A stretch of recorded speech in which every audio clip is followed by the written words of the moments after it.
අවුවට පිරිසුණු සම පැහැපත් කර ගැනීම සඳහා අප විවිධ රසායනික ද්‍රව්‍ය අඩංගු ක්‍රීම් වර්ග භාවිතා කරනු ලබනවා. මෙම ක්‍රීම් වර්ගයන් වලින් සම සුදු වුණත් එහි ඇති සමට අහිතකර සංයෝගයන් නිසා ඔබගේ සමට අහිතකර බලපෑම් ඇතිවන්නට පුළුවන්. මෙන්න මේ ප්‍රශ්නයට කදිම විසඳුමක් අද අප ඔබට ගෙන එනවා. මේ සඳහා මිශ්‍රණයන් දෙකක් භාවිතා කරන අතර ඔබගේ සමේ ඇති අඳුරු බව ඉවත් කර පැහැපත් සමක් ලබා දෙනවා. පළමු මිශ්‍රණය සඳහා අවශ්‍ය ද්‍රව්‍ය: පරිප්පු මේසැඳි 4ක්, නැවුම් කිරි මේසැඳි 2ක්, මී පැණි මේසැඳි 1ක්. සාදා ගන්නා ආකාරය: පරිප්පු වලට උණු වතුර එක් කර විනාඩි 10ක් පමණ තිබෙන්නට හැර පෙරා ගන්න.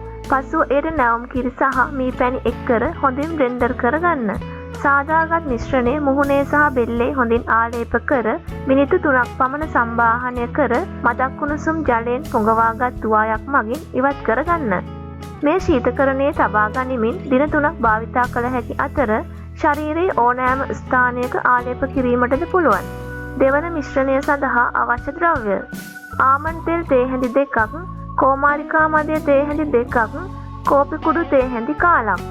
සාදා ගන්නා ආකාරය: මේ සියලුම ද්‍රව්‍ය එකට දමා හොඳින් මිශ්‍ර කර ක්‍රීම් එකක් ආකාරයට පැමිණි පසු මුහුණේ හා අත්වල ආලේප කර මිනිත්තු 2ක් පමණ සම්බාහනය කර මිනිත්තු 5ක් තිබෙන්නට හැර ඇල්ජරයෙන් සෝදා හරින්න.